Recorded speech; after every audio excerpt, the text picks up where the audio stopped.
Well, hello and a warm welcome back to the second part of our Facebook Live here, our Q&A, where we'd like to take your questions and anything that you personally want to share with us, your experiences of having long COVID, or any questions that you may have for myself or Shona. So we're going to have a look at the questions on the Facebook Live here.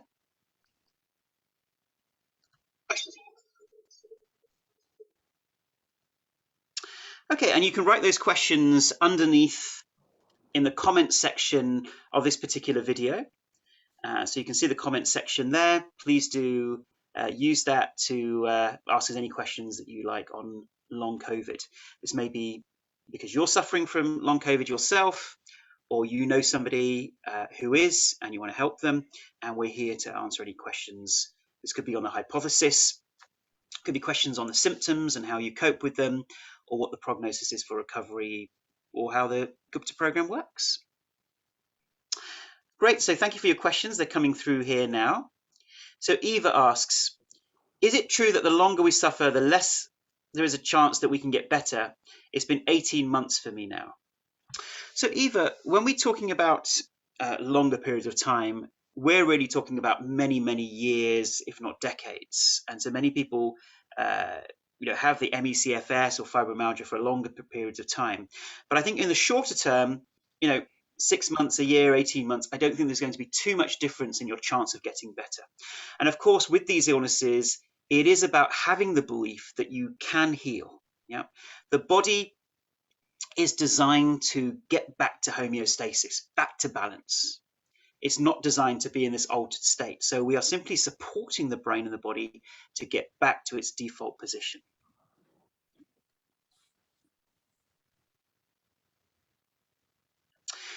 Freya asks, how much time per day is required for the program? I don't want to trigger any post-exertional malaise. Good question, Freya.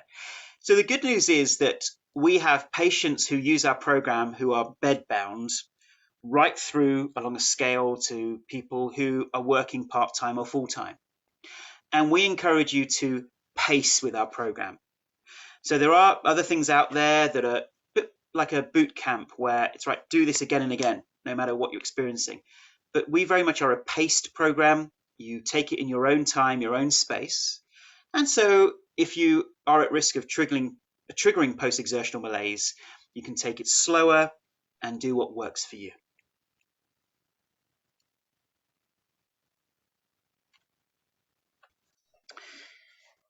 India asks, is there a risk of getting long-haul COVID again after recovering for months if we catch, I'm assuming you mean if we catch COVID-19 infection again? India, I would say that if you have recovered and perhaps learnt from the first experience, then if you do catch COVID-19 again, what we'd encourage you to do is to make sure that there is that deep down rest. So as you're recovering from COVID-19, long-haul COVID, you'll be taking care of yourself mentally, physically, emotionally, eating well, sleeping well, all of those good things. And if you catch COVID-19 again, just making sure that you rest at an even deeper level and don't rush to getting back to work or anything like that. And hopefully that would reduce your chances of getting any further symptoms. Now, of course, it's a question from a scientific perspective that we can't answer because there isn't enough data on the initial bouts of long-haul COVID that people are experiencing, never mind if they recover and could it happen again. So there's not enough information to say it one way or the other at the moment.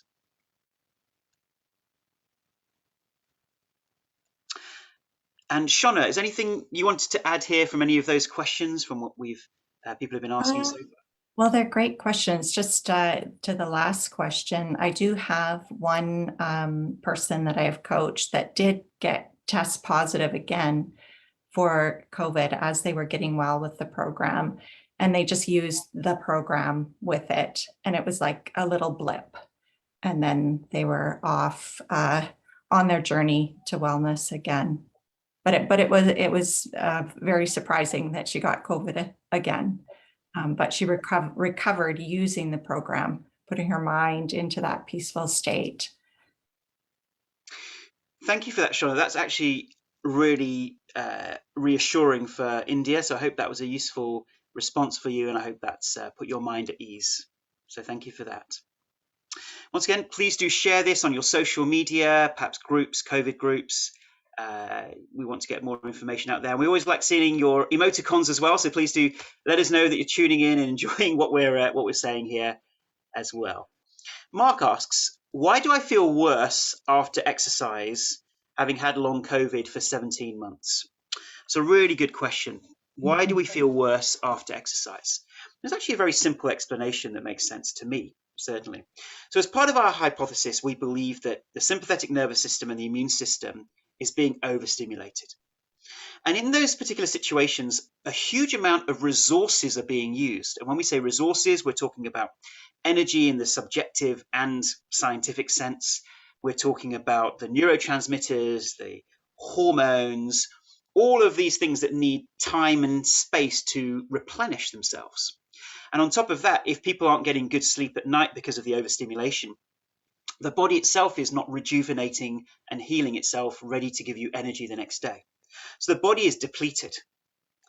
And this would be an example of this would be, your worst day of flu times 10, which is how I describe, how it feels to have ME or chronic fatigue syndrome. So in those particular situations, if you have extreme flu, you wouldn't want to go out and jog around the block.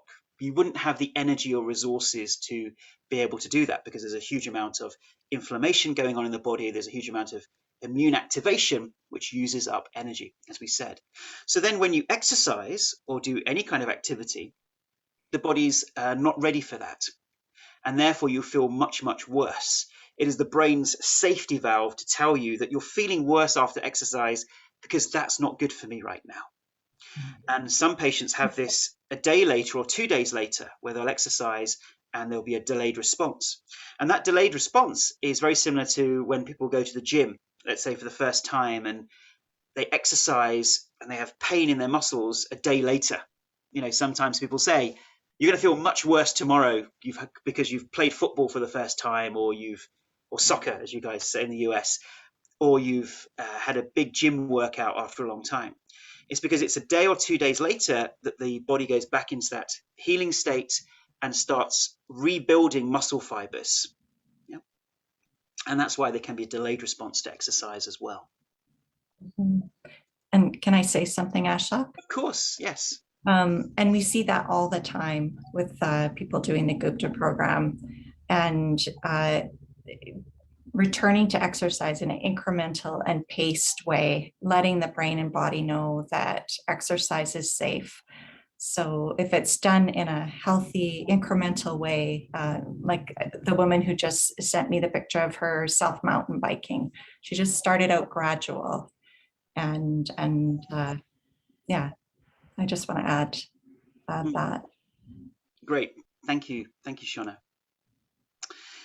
And Charlotte is asking a question. You mentioned sympathetic system being stuck in these conditions. I've also heard views that Emmy could be the result of parasympathetic excess. Do you see a distinction between long COVID and Emmy in this respect? Really good question. So sometimes it can be that, there's plenty of evidence in Emmy CFS that there is the sympathetic overdrive, which then leads to depletion of the system. Because remember, your body is not designed to have this sympathetic response chronically stimulated. It's designed for a few minutes at a time. So that can lead to depletion of the system, which can mimic a parasympathetic response. Secondly, hypothetically, we could find that the parasympathetic nervous system is over-responding at the same time as the sympathetic system. And the parasympathetic excess causes that freeze response, where the freeze response literally is an animalistic response to danger, where we suddenly freeze. And that could be as a result of parasympathetic excess. But to be honest, there needs to be more research in this respect. Now, is there a difference between long COVID and ME? I don't believe so. I think they seem to be pretty similar in terms of this sympathetic arousal, both subjectively and probably within the actual research on the body as well.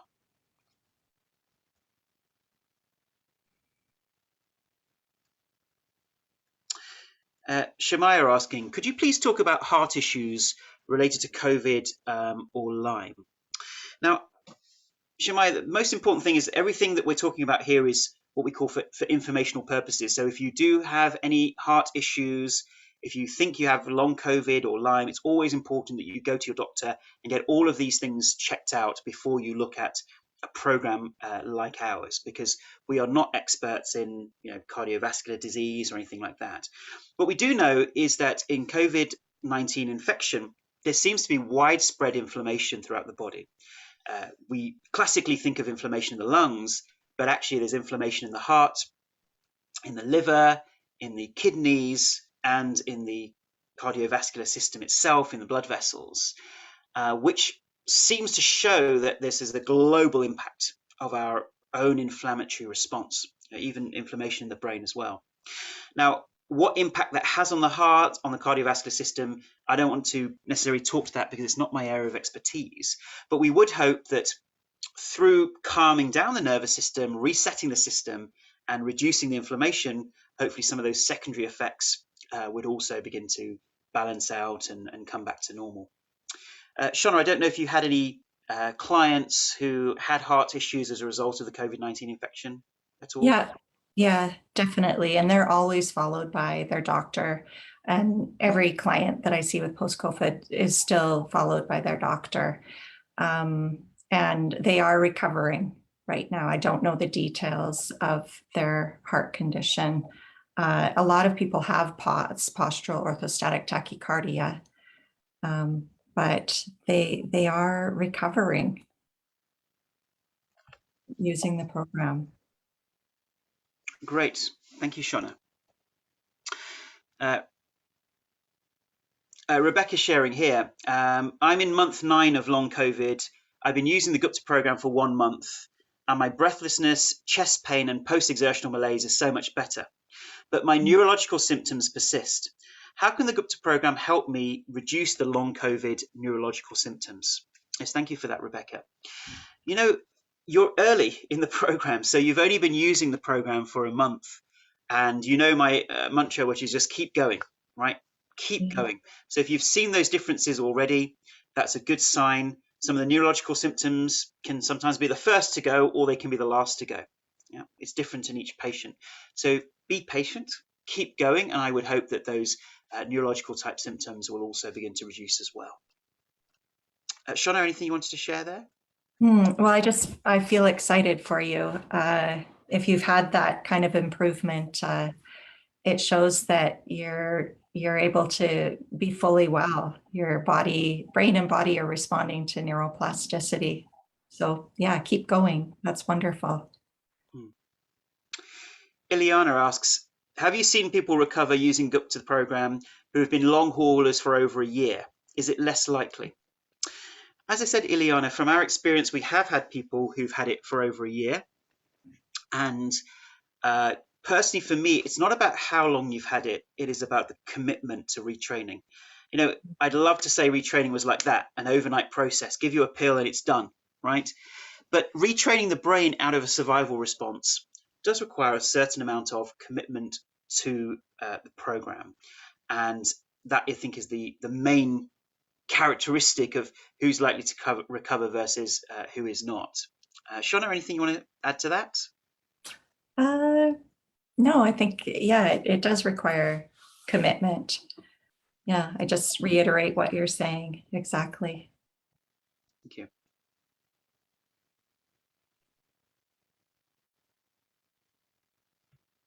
Stephanie asks, how can you possibly measure your physical or mental limits and that you haven't overdone it if your relapses happen around 24 hours later? Really good question, Stephanie.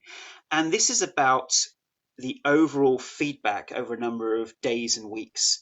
So if you notice that actually you overdo it and the relapse, or what we call dips, happens 24 to 48 hours later, then for the future, you then know that I pushed my energy envelope too far and I want to come further back in to my limits, set those boundaries and limits depending on how I'm feeling, and not overdo it. Yeah. And the main thing that people find overdoes it is just that physical exercise or pushing the body a little too hard, with even walking sometimes as well. So notice the feedback and then pull back.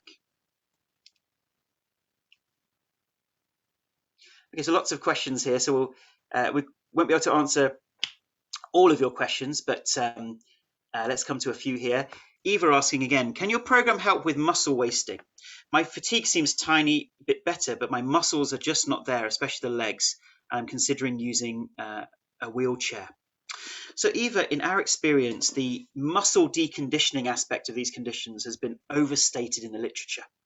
And what I mean by that is, sure, there may be little muscle wastage if people haven't been walking or exercising too much. But actually, once people use the program, they can gradually be able to get back into gentle walking. And that means that any muscle wastage that has happened can be gradually overcome over time.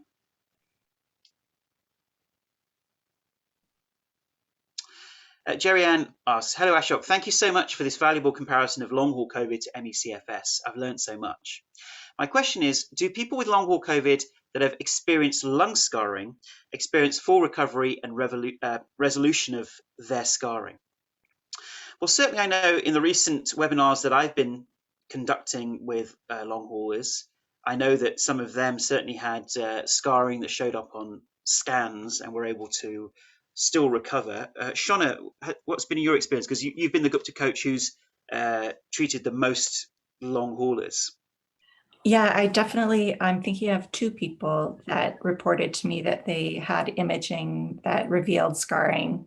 I don't know what the post imaging revealed, but I know that they are regaining their health. One of them has regained their health entirely, 95% maybe. Fantastic. Yes. And the reason I think that is because, sure, there may be lung scarring and that needs to be addressed in terms of anything that the doctor can do. There's not a lot that can actually be done in those situations. But the thing is, what we're doing here is putting the body in its optimal state to be able to heal itself from various things. So that convalescence period after scarring can be helped with things like meditation, calming the nervous system, and just bringing your whole system back to the best state that it can be in to be its own best healer. And our body is its own best healer, right? Most of modern medicine isn't introducing something new into the body. It is simply supporting your own body's ability to heal. Same with the vaccines. The vaccines are not helping you. They're not fighting off COVID-19. They're helping your body become the best that it can be to fight off an infection.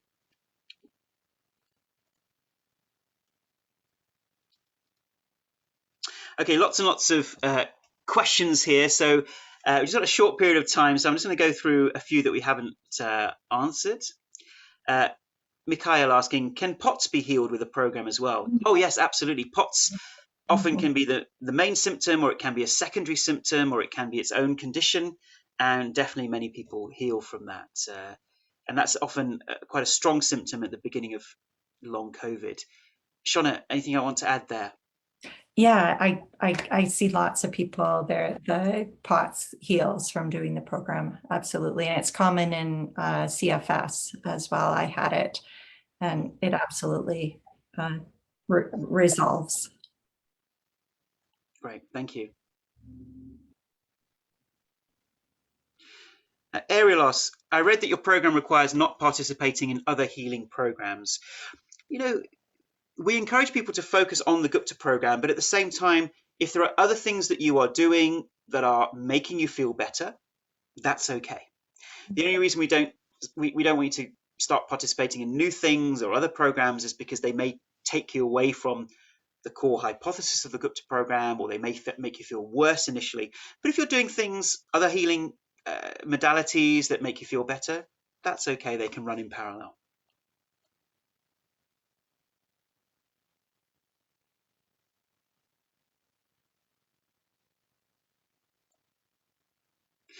Carol says, I'm feeling so much better using the program, so thank you for that. I also take antihistamines daily when I feel like I'm due a hit or a rush of symptoms. Do you have any thoughts about taking this daily dose? So Carol, we know that for some people with long COVID, they have a diagnosis of excessive histamine in the body, and there are things that people can do, like take an antihistamine diet, which is very similar to our anti-inflammatory diet, in fact, and there are certain supplements you can take as antihistamines. So this is something that I can't personally comment on. It does require a doctor or anyone who's looking after you to really make sure you're taking the correct daily dose. So I don't feel prepared to be able to tell you what the right dosage is there.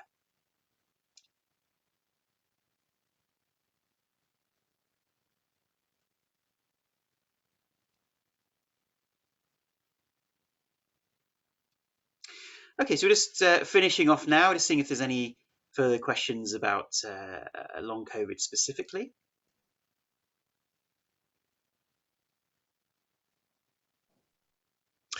Someone asking, Tasmin asks, is low appetite a sign of autonomic dysfunction?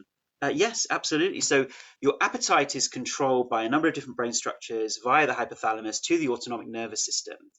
And some people can have low appetite, some people can have disruption in their appetite. It can vary between low and high. And first of all, once again, with any of these things, it's important to get this checked out by your doctor. But once they've given you the all clear, then that can be a sign of autonomic dysfunction.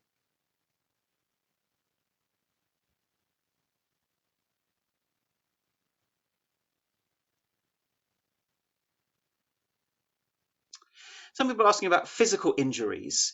So once again, our program is designed to give the body its best ability to heal from many different things. And people find that they have used the program for a specific illness like Emmy, fibromyalgia, or mold illness, and some of the secondary illnesses that they've had have also improved. Now, obviously, this is anecdotal, and we haven't done the larger scale studies on that.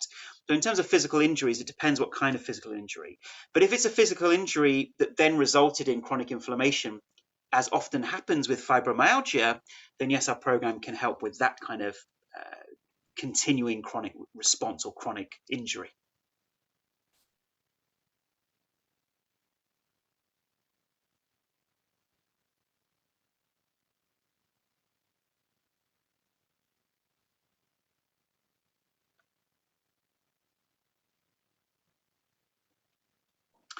Okay, so just finishing off. Someone asking, what are your thoughts about medical marijuana for long COVID symptoms? Okay, so really good question, especially because there has been obviously legalization in many states in the US, and it can be available in Europe as well. So personally, we don't have any studies on this. We don't really have any advice that we can give. The only advice that I will give is that there can be many things that can give a short-term relief from these types of symptoms. My caution will be, what is the psychological effect, the psychoneuroimmunological effect of marijuana in the longer term? We know that there can be negative side effects in the medium to long term. So I would prefer that people use our program to heal fully and get strong, rather than using something where we know there can be damaging effects on the neurology of the brain from medium to long-term use of marijuana. So I would tread very carefully in that area. Mary asks a question that I think is very important. I'm just starting Gupta for myself for CFS, but I see COVID patients as frontline worker in an acute care hospital. Anything that I can do teaching-wise to help prevent long COVID? Yes, Mary, and we did a Facebook Live and a video on this as well. I think it had about 10,000 views. We really want to get this message out that we believe, anecdotally, that the best way to stop COVID-19 turning into long-haul COVID is to make sure that a person fully rests and gets to 100% wellness, or 95 to 100% wellness for a consolidated period of time before they push their body again. And pushing their body means going back to work, physical exercise, anything that stresses the body at a physical, emotional, mental, or even a spiritual level, I guess. Anything that pushes the body too hard is probably going to increase the chances of the amygdala and the insular parts of the brain detecting danger, and as a conditioning response, re-triggering those defensive responses of the immune system and nervous system. So if you're seeing patients in acute care in a hospital, I would really advise them to take time out of life and fully heal, fully rest, enjoy the small things in life. Because we live in a culture where when we feel exhausted or tired, we are told to push ourselves. You know, if we have a personal trainer or we go to the gym, it's like, oh, if you're feeling tired, come on, just push your body, get the energy back in your body. But in the case of these types of extreme infections, that is really not what we want to do. We want to give the body time to heal and rest. So I hope we can all get that message out there with anyone we know who gets a COVID-19 infection. And perhaps we can share a link to that video that I did on that topic in this comment section as well.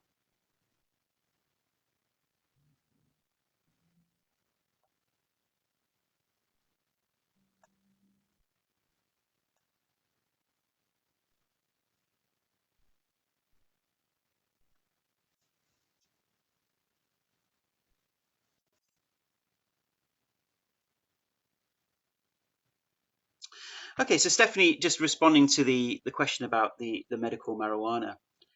She said, thank you so much. I've seen it help with nausea and sleep, but it may contribute to mood swings and memory. Exactly. So we know there can be neurological effects. We wouldn't want you to experience those. So you've been weighing up your options. Although I have been asked to participate in a true CBD for long haulers study. Now, the difference with CBD, as I understand it, is that CBD doesn't necessarily have some of the downsides or the negative effects of medical marijuana, but I'm not an expert in that area, so that it may be okay to take that. Yeah.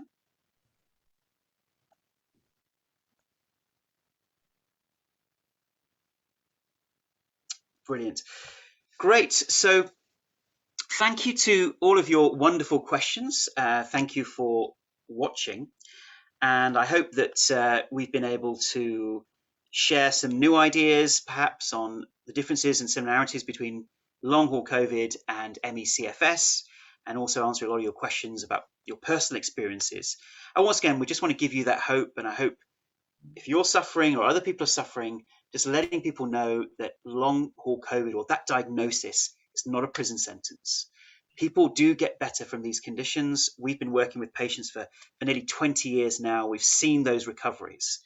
And whether you do it through the Gupta program or another avenue, just always hold on to that hope and faith that you can get better and that health and wellness is your birthright. Shona, anything you'd like to add as kind of final thing? I just thank you for having me, and I wish you all health and happiness. Thank you. Great. Thank you, Shona. And so if you want to find out more about the Gupta program, brain retraining, limbic retraining, neuroplasticity program, then you can visit guptaprogram.com. And there you will see lots of information. You can sign up for the 28-day free trial, so you watch lots of free videos. And there's also a special page for long haulers. So if you click conditions at the top of the page, you will see that long haul COVID is one of the conditions that is listed. And there you can see how we go more in depth into our hypothesis as to what causes long haul COVID. And then it starts applying the program to those specific illnesses. And of course, when you start the program is used in exactly the same way as it is for all the other conditions that it's used for. So thank you so much for watching. Once again, please do share this on your social media channels with other groups. And we look forward to seeing you next time. And of course, before I forget, we're starting a new webinar series. So when you purchase the Gupta program, you get the following. So you get a book that's delivered to your house and a floor chart. And then you get access to 15 interactive online videos that were shot in the beautiful mountains of Switzerland. And you get about 20 to 30 audio exercises as well. And you also get access to weekly webinars with myself for 12 weeks, just to support you and hold your hand along that journey of recovery. And our next webinar series is starting on Wednesday, the 22nd of September. So just next week. You can still join even if you purchase the program afterwards. And so now is a great time to join in that webinar series, and I'm able to then take you step by step along that healing journey. So thank you to everyone for watching. Thank you for sharing, and good luck with your recovery. Thank you and goodbye. And thanks to Shona. Thank you, Shona. You're welcome. Bye, everyone.